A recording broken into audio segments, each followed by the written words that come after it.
Oh. Hello. Yes. My name is Lonnie. My name is Mark. And this is comic book malarkey. We're back. This is Malarkey. Yeah. A comic book feature. This is where we started. And I'm hoping to keep this under 5 minutes, but that's kind of like our thing now because we tend to go long-winded. No, not us. But talking about Secret Empire up till number 9. So spoilers ahead if Yeah. you haven't read all the way up through 9. Yeah, and it took me a second to figure out. I don't know why. Sometimes I just miss some of the most obvious details in a book when I read it. But this book, here's like my problem. There's a lot going on in it. Yeah, there's a lot going on, but here's my problem.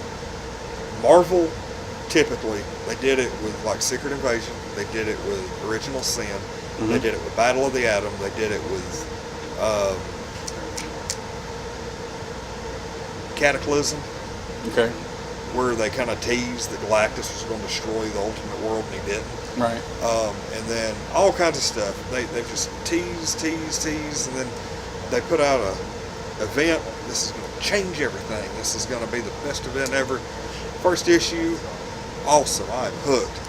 Issues 2, 3, 4, 5, 6, 7, whatever. The middle part, God, yeah, there's some good stuff happening. Like I remember in Infinity, they had that part where that alien made Thor bow to him. Right. And then Thor, he was like, get rid of your hammer. And Thor like throws it into space. So the alien's like, now bow to me. And he's like, isn't this your natural state? And Thor's like, oh, not really. And suddenly the hammer comes back down and yeah. busts through the guy's chest. Stuff like that happens.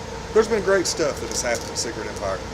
But you get to like that final issue, or those final 2 issues, and the whole thing just unravels into a big old pile of crap. Well, and I have to agree with you, there's just way too much going on in this book. There's Captain America and his crew coming in, Sam Wilson, Captain America and his crew coming in. There's the mutants coming in. There's this conversation going on between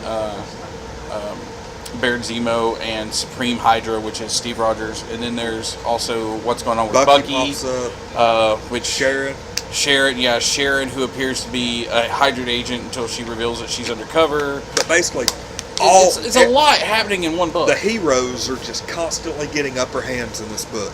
You know it's not going to last because we still got 1 issue left. Well, except for a couple, like Doctor Strange summons Jane Thor. And when she appears, she doesn't have her hammer. So she turns back into Jane, and they have to fly her out. Yeah.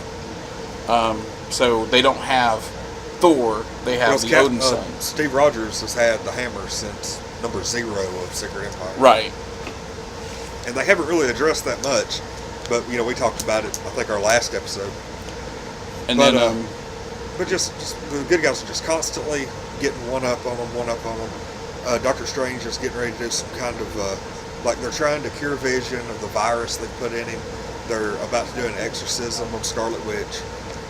Just a bunch of stuff is getting ready to happen. And then, like, to end the book, spoiler alert, they put Steve Rogers in, like, some Hydra cap armor with a cosmic cube. Based on Iron Man technology, which means that Tony's going to be able to shut it down. Maybe.